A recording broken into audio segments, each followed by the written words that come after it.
this channel has mainly just become a place for me to ramble and upload short, stupid videos that I find funny. Duck Brigade and Movie Mac will have a little bit more plan into them. There's like shows on those channels. Sometimes I'll upload something weird and short or like unnecessary to them, but this channel's kind of like this is just the Mackle channel. This is whatever's on my mind, whatever I feel like putting up. It's like the nonsensical channel. Like I'll make 3 videos on a wasp that was in my house on this channel. I wouldn't do that on Movie Mackle. I might do it on the Brigade. The Brigade has weird stuff, but the Brigade's more organized as of lately. In the past, it was kind of a dump for videos. Now, Mackle Shadackle's that channel now. I don't know if I'll ever put a serious video on this channel again, a video with like tons of effort into it again. I put videos with some effort in the Mackle vlogs I always put effort into, but it's minimal, you know. It's not like a video I spend days or weeks editing. It's a video that I spent an afternoon editing, but I had fun during that afternoon.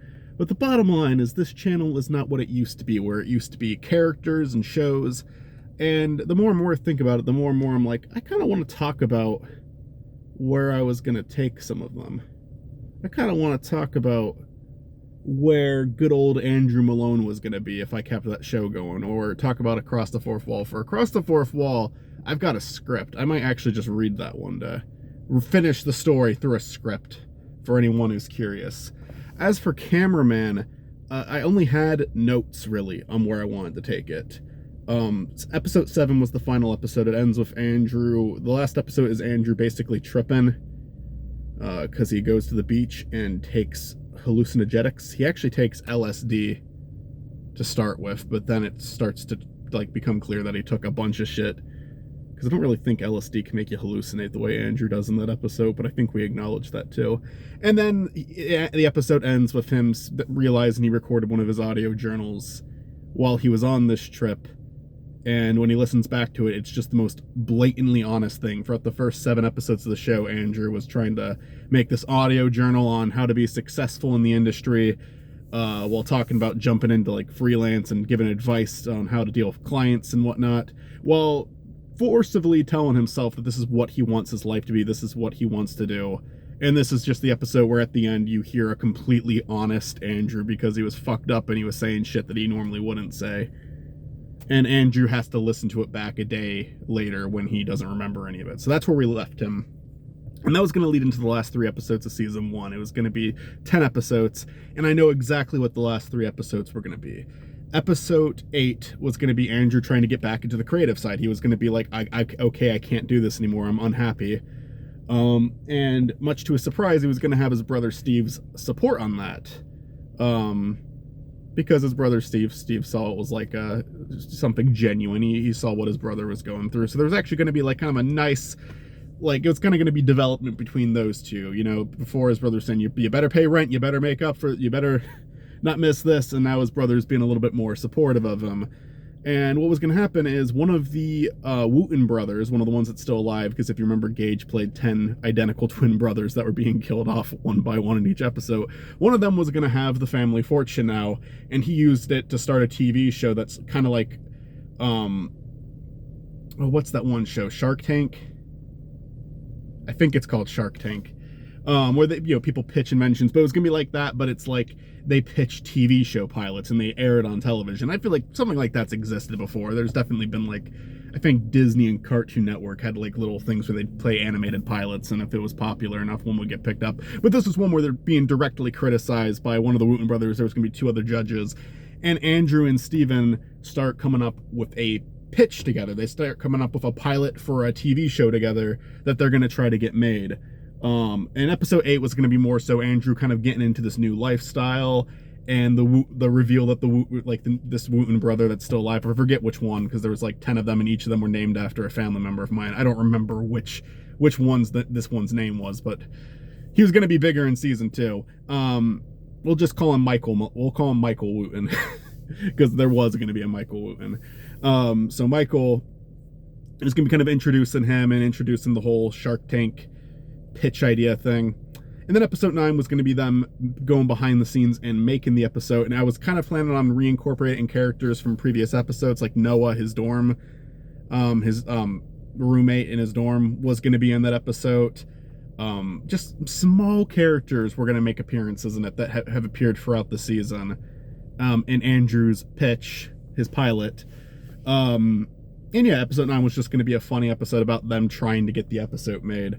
And there was going to be a lot of issues on set, and Andrew was going to realize how bad at filmmaking he truly was.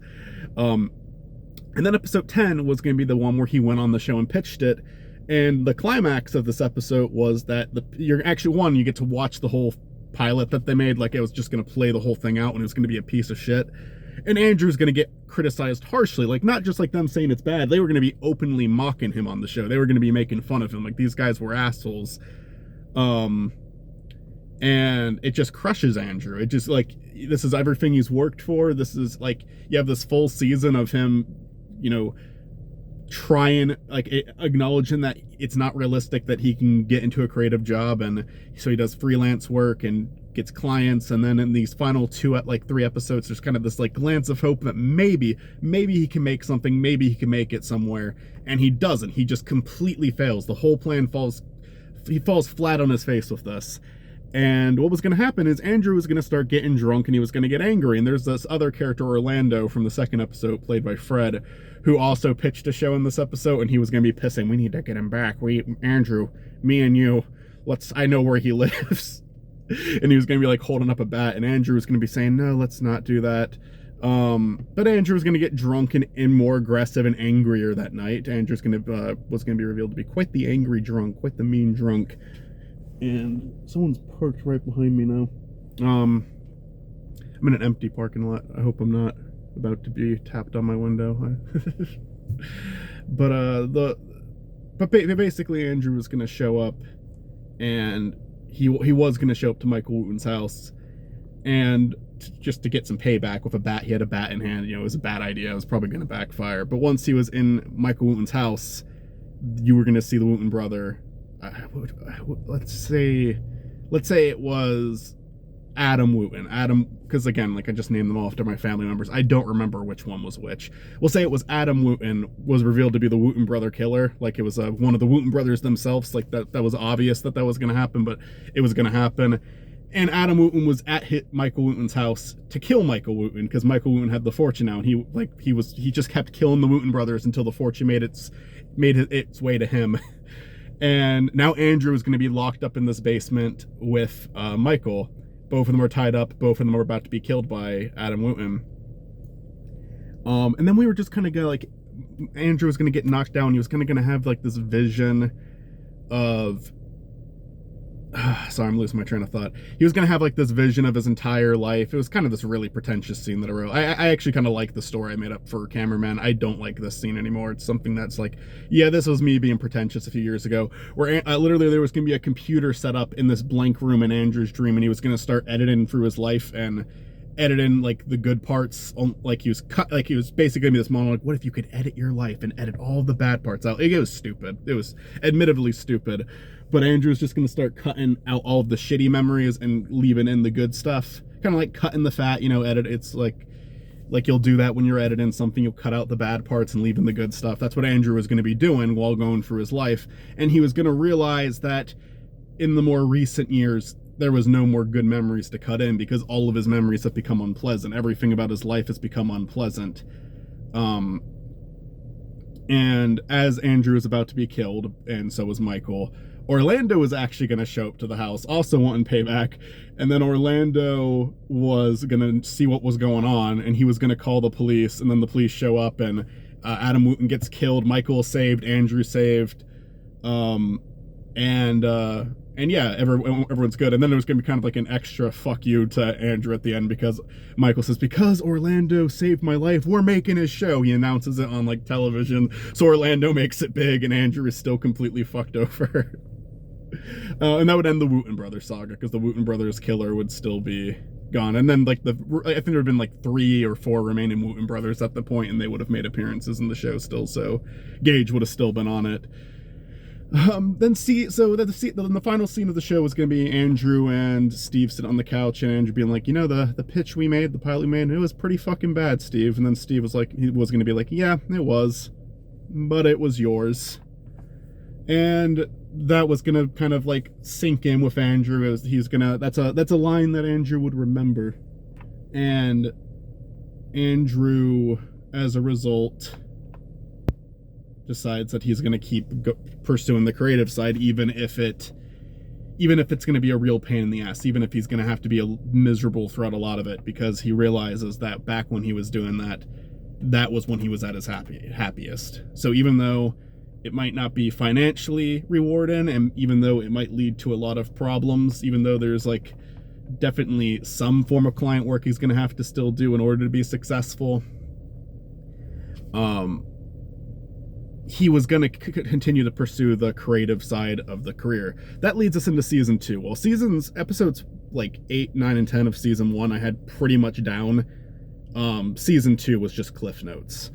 So I don't have a lot to say about season 2, but I'll talk about where the story was going to go. I never had an ending for Cameraman in sight, by the way. I never knew how it was going to end, so I won't be able to give the official ending to the series. But for season 2, I had a couple ideas. One of the biggest plots of the story is Andrew was going to go viral for a video, and because of that, he was like, oh, I got some recognition now, I need to use it. So he kickstarts a project, so he gets like funding from the internet, and a lot of season 2 was going to go into Andrew being like really incompetent, like still really incompetent. He doesn't know what he's doing, he's not using the money properly, and the film doesn't get made. Like the film that he successfully crowdfunded didn't get made, and Andrew was going to become a Kickstarter fraud. Like it was going to be a big scam. It wasn't intentionally a scam, but the second season was essentially going to be a Kickstarter going wrong. And there was going to be a lot of comedy involved in that, but there was also going to be a lot of falling outs. It was going to be the thing that kind of led to Andrew and Steve's relationship getting sour. It was going to turn a lot of like the few friends that Andrew actually made in season 1 against him. And Andrew was basically going to become this hated person who scammed a bunch of people, and he can't even show his face in public anymore. And the season was going to end with him just kind of going AWOL. He was going to leave. I don't know if AWOL is the right description for that, but he was basically gone. He leaves Steve's house. He goes off on his own. He wants to go somewhere where he won't be recognized. And he's basically given up on his desire of being a filmmaker now. Like this was like that kind of the final straw. It was going to be a downer end into the season, and where it was going to end where everything was going to end was going to be with Andrew and his old buddy Sullivan being reunited. Nick played Sullivan. He's the friend who disappeared in the first episode. Now Andrew's disappearing, and just by a matter of fate, the two kind of reunite at the end of season 2. And then season 3 was going to dive a lot more into Sullivan, where he's been over the past few years, you know, instead of it being like a running joke that he's gone, it was more so going to be like actually delving into his character and exploring that, while also exploring Andrew, but there wasn't much planned outside of that. I had a couple of ideas. There was even part of me that kind of wanted to kill Sullivan off at one point. Because Cameraman was just kind of meant to be like my version of like a BoJack, where it's like mostly a comedy, but then shit gets more and more real near the end of the season. And I don't know. It probably would have gone in a direction like that with like Sullivan being killed off. But like I said, season 3 was just an idea. Season 2 is cliff notes. Season 1 I had planned out and didn't finish. Another idea for season 2 was there was going to be a new character introduced who did lose respect for Andrew by the end of the season, but at first had a ton of respect for him, because it was the only person who listened to Andrew's audio journals, like all of them consistently, and became a fan, and the fan tracked Andrew down. And Andrew decided to like kind of like try to be a teacher to this kid, try to be like, I'm gonna give you lectures, you're gonna look up to me. And Andrew, having the ego he does, like he was gonna think that this is a great thing, like not this is unhealthy, you don't track people down on the internet like that, that's bad. No, Andrew completely embraces it because he likes the attention he's getting, and this kid's like image of this person he looked up to is completely shattered. I like writing characters like that. I'm working on a project right now with characters like that, just characters that were, yeah, I don't know what's with me and like mean-spirited and bad characters like that, like characters that do bad things, but it's intriguing to me, I guess. I would like to write something with a nice character in it, a nice main character at least. Like you gotta have bad people and something to make it interesting, or to add some drama to it. You have to have like some form of antagonist. But yeah, like I just like making stuff where the main character is a piece of shit. I think Across the Fourth Wall is the most boring thing I made, and that one had a nice main character, but just there was nothing to their personality, and that's not Nick's fault. That's my fault for writing a shitty character. Nick did great as Sullivan and cameraman. Oh yeah, not Orlando. Oh shit, what was his name? Tariq's character. Why can't I remember it?